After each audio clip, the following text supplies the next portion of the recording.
Decreto número 2479 de 8 de março de 1979. Aprova o regulamento do Estatuto dos Funcionários Públicos Civis do Poder Executivo do Estado do Rio de Janeiro. Artigo 11. O candidato não aprovado no estágio experimental será considerado inabilitado no concurso e retornará automaticamente ao cargo ou emprego de que se tenha afastado, se for o caso.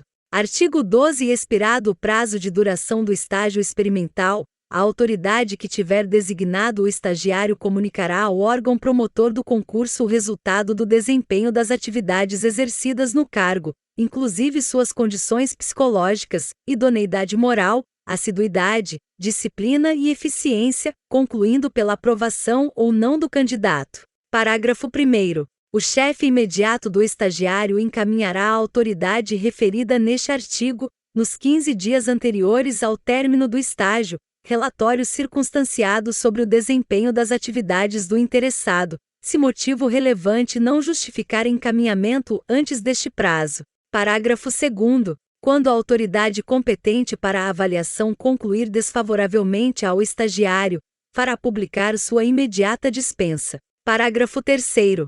Recebidos pelo órgão promotor do concurso os resultados da avaliação de todos os estagiários, será publicada no órgão oficial a classificação final do concurso, que se homologará por ato do Secretário de Estado de Administração. Parágrafo 4º. O prazo de validade do concurso é de 90 dias, contados de sua homologação, dentro do qual serão nomeados, por proposta do Secretário de Estado de Administração, os candidatos habilitados, observada rigorosamente a classificação obtida. Parágrafo 5º. Enquanto não publicado o ato de nomeação a que se refere o parágrafo anterior, o candidato permanecerá na condição de estagiário. Artigo 13. A data da publicação do ato de nomeação será considerada, para todos os efeitos, o início do exercício do cargo, salvo para a percepção da diferença de retribuição a que se refere o artigo 10 e para aquisição de estabilidade, quando se computará o período do estágio experimental.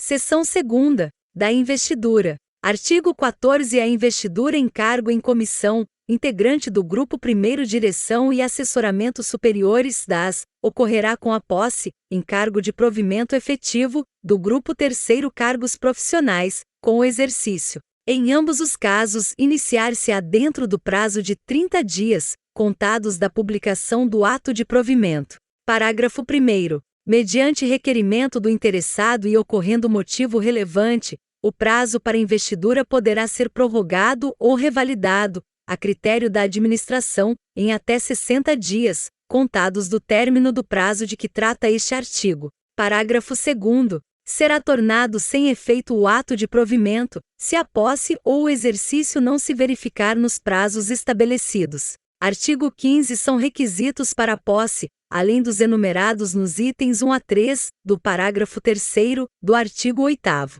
Inciso 1º. Habilitação em exame de sanidade físico-mental realizado exclusivamente por órgão oficial do Estado. Inciso 2º. Declaração de bens. Inciso 3º. Bom procedimento, comprovado por atestado de antecedentes expedido por órgão de identificação do estado do domicílio do candidato à investidura ou mediante informação, em processo, ratificada pelo Secretário de Estado de Segurança Pública. Inciso 4º. Declaração sobre se detém outro cargo, função ou emprego, na administração direta ou indireta de qualquer esfera de poder público, ou se percebe proventos de inatividade. Inciso 5º. Atendimento às condições especiais previstas em lei ou regulamento para determinados cargos. Parágrafo 1º.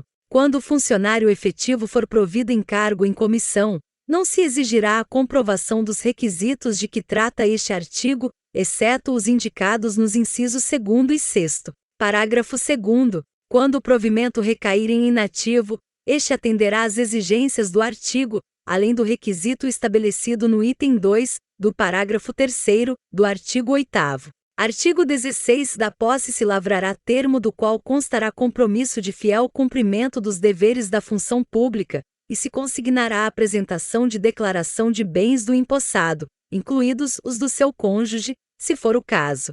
Parágrafo único. Os termos de posse, acompanhados das respectivas declarações de bens, deverão ser encaminhados, dentro de 48 horas, à Secretaria de Estado de Administração, ressalvados os relativos às autarquias.